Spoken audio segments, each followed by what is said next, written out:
美特种部队部署委内瑞拉，美俄通话，援乌战斧告吹，俄袭联合国车队，欧洲援乌力度升级，200万预备役参战，俄军兵员耗尽倒计时，欧盟开启攻俄准备，2030年前开战，24小时清理俄军，勿收复苏美要地。沙雷访问莫斯科，要求引渡阿萨德。卡塔尔出手，阿富汗与巴基斯坦宣布停火。备战俄罗斯，瑞典造末日粮仓。精彩内容马上开始。特朗普之前证实 CIA 已获得在委内瑞拉展开秘密行动的授权，不少人猜测这个秘密行动其实是特种渗透作战，只是没想到参与作战的部队竟然是第160特种作战航空团。作为美军最顶尖的特种作战单位，第160特种作战航空团又被称为暗夜前行者，以此形容这帮人神出鬼没以及恐怖的前行作战水平。不久前，有人在委内瑞拉北部海岸约145公里处发现了该特种部队的直升机，既证实了此前特朗普对 CIA 秘密行动的授权，也印证美军有对委内瑞拉发起特种作战任务的打算了。为了这次秘密行动，美军在装备上下足了血本，例如被发现的直升机机种就包括了 MH-60M 黑鹰与 MH-6M 小鸟，这些飞机都得到了全方位的改装，兼具逆踪、超长航程和极高的作战精准度，加上电子反制和红外线抑制系统，妥妥明示美军可能在委内瑞拉境内开展精准突袭、人质营救、情报撤离或破坏任务。面对这样一支虎视眈眈的部队，委内瑞拉自然不肯束手就擒。军方已经发布公告，确认在重要的政府部门和军事设施周围部署了俄制山猫举和博朝拉 2M 防空系统，显然做好了一只苍蝇都别想渗透进来的准备。美国那边得到消息，估计笑得合不拢嘴。这不，美国国防部立马又来给委内瑞拉上压力。国防部有关人士透露，第160特种作战航空团的行动并非单纯的训练，而是前进部署，说白了就是主动发起特种作战。通过特朗普证实的秘密行动，暗夜前行者很可能已经参与到了地面情报行动的实施支援中。对现在的委内瑞拉而言，就好像家里发现了一只蟑螂，可怕的不是蟑螂，而是后面一定会有一个蟑螂窝。美军的渗透作战将成为一把悬在委内瑞拉头上的达摩克里斯之剑。至于接下来的情况会如何发展，我们不妨拭目以待。泽连斯基已经启动第3轮访美的行程，但在抵达白宫前一天，特朗普还与普京进行了一次通话。这次通话直接让很多人破防了。此前，特朗普对莫斯科的态度逐渐偏向于不耐烦与反感，甚至已经和泽连斯基确定将援助战俘在内的高精尖打击武器。按特朗普的说法就是，美国将竭尽所能帮助乌克兰收复失地，一直打到俄罗斯停战为止。就连火力军也认为，这次泽连斯基访美就是为了拿到战俘入乌的具体计划方案。然而，普京的一通电话就让特朗普的态度变成了一个笑话。根据《华盛顿邮报》的披露，普京在谈话中要求乌克兰完全放弃对顿涅茨克地区的控制权，这是结束战争的必要条件之一。虽然这个条件与8月安克雷奇峰会上提出的条件相比，领土主张缩小了一点，但是明眼人都能看出，普京这是希望美国承认其侵略的合法性。只要让顿涅茨克地区变成俄罗斯的，那么之前的侵略也就变成了对自家领土的关闭。普京打的这通如意算盘快崩到人脸上来了。除了领土问题，普京还重申了战俘的争议。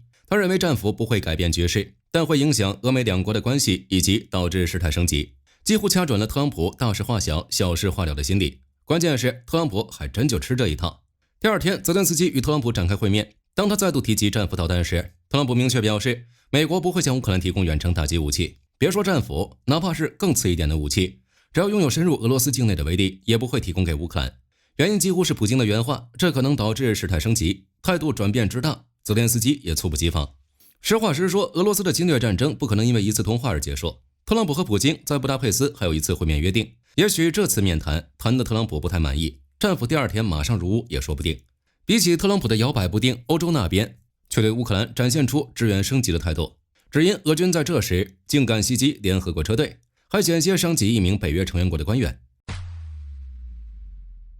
进入冬季后，俄乌双方开始频繁针对对方的能源设施进行打击。凭借先进的无人机技术，乌军的行动更有成效，这就让俄军急红了眼，竟然将枪口对准了联合国。世界卫生组织秘书长谭德赛证实，联合国车队途经乌克兰赫尔松地区时，遭到了一架俄军 FPV 无人机的袭击，2辆运载援助物资的卡车受损严重。一名意大利官员位于袭击最中心，所幸躲避及时，没有了人员伤亡。意大利外长直言此事不可接受，要求俄罗斯停止暴力。这并非俄军首次对乌克兰境内的国际援助开展无差别袭击。6月份，俄无人机摧毁了扎波罗热的人道援助仓库，造成约300万美元的损失。7月份，俄罗斯无人机又击中了挪威的人道援助基地。鉴于这一系列袭击彻底引发了欧洲国家的愤怒，欧洲援助乌克兰的力度也跟着升级。欧盟外交与安全政策高级代表卡拉斯在社交媒体上证实，欧盟已经向乌克兰服务部门提交价值约758万美元的设备，包括无人机干扰系统、小型巴士和4轮驱动车辆。这还只是开胃小菜，大头还在后面。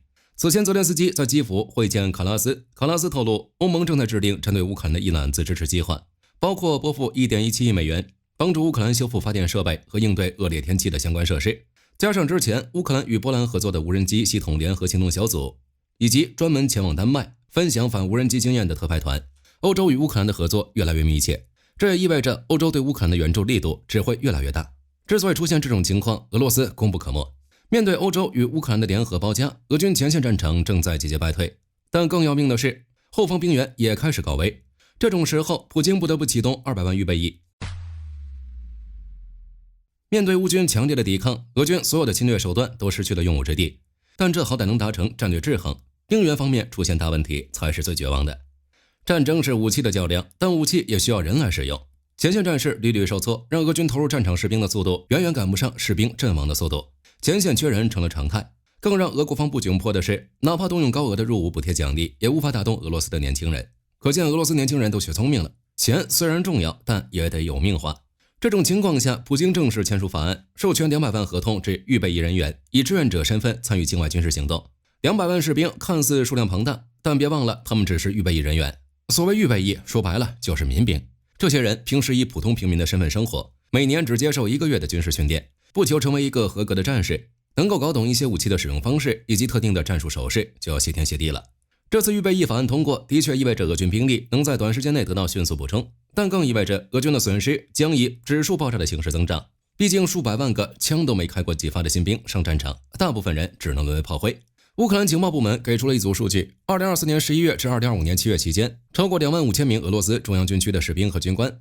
未经授权擅敌了部队。至于这200万人最后能有多少人坚守阵地，是个很有趣的问题。另一方面，这也意味着俄罗斯已经到了走投无路的地步，才只能启用民兵。因此，这并非俄罗斯的底牌，更像是底裤，还是破破烂烂的底裤。如今的俄军需要考虑这样一个残酷的现实：弹药耗尽的倒计时正在加速，而乌克兰却有着整个欧洲的支援，能否撑到最后，将成为决定战争走向的关键。但普京自己恐怕都没有底，还来不及为200万俄罗斯民兵哀悼，接下来登陆战场的是欧洲开启的攻俄大计。之前有传闻，欧盟中正在流传一份攻俄路线图，该图对2030年前针对俄罗斯的战略防御事宜进行了非常详细的部署与规划，甚至备受关注的无人机墙计划也在其中。随着欧盟委员会审议会议的开启，这份攻俄准备草案终于浮出水面。据美国政治网欧洲板块报道，欧盟已经制定了在2030年前与俄罗斯开战的准备草案。该草案具体内容为弥补包括防空和导弹防御、火炮系统在内9个领域的能力缺口。他还提到继续向乌克兰提供大量军事援助，将其打造成抗衡俄罗斯的欧洲豪猪。欧洲这份计划几乎挑明了要跟你俄罗斯对着干。波兰外长希科尔斯基看热闹不嫌事大，提到乌克兰计划与俄罗斯再战3年，为此呼吁欧洲盟国做好准备，继续支持基辅的反侵略事业。俄罗斯那边则已经有人想通了，这哪里是乌克兰准备打仗，而是西欧和北约准备与俄罗斯再打3年。俄罗斯的回应足以看出莫斯科的焦虑，欧洲对俄军的态度已经到了极度抵制的地步。如果俄军继续发动大规模的侵略与挑衅，欧洲参战的可能性只会越来越高。